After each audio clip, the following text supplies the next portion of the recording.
கூட்டணியை நாட்டு மக்கள் வெளியேற்றியுள்ளனர் என்று பீகார் மாநிலம் பாட்லிபுத்ராவில் நடந்த பொதுக்கூட்டத்தில் பிரதமர் மோடி பேச்சு.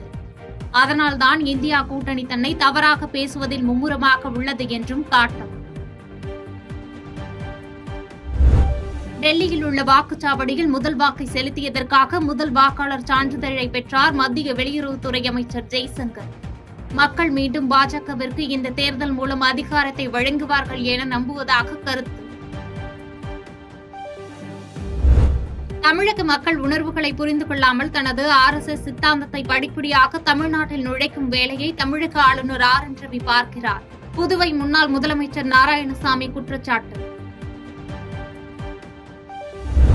அண்ணாமலையின் பாராட்டு அதிமுகவிற்கு தேவையில்லை என மதுரையில் அதிமுக முன்னாள் அமைச்சர் RB உதயகுமார் பரபரப்பு பேட்டி.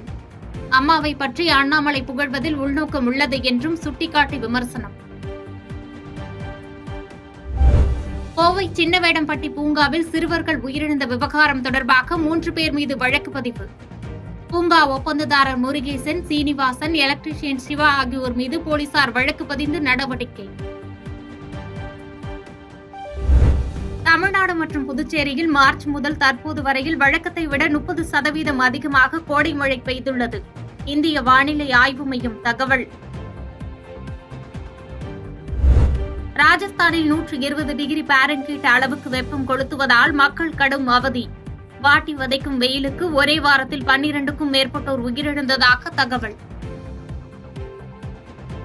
பாதகம் செய்பவரை கண்டால் நாம் பயங்கொள்ளலாகாது பாப்பா.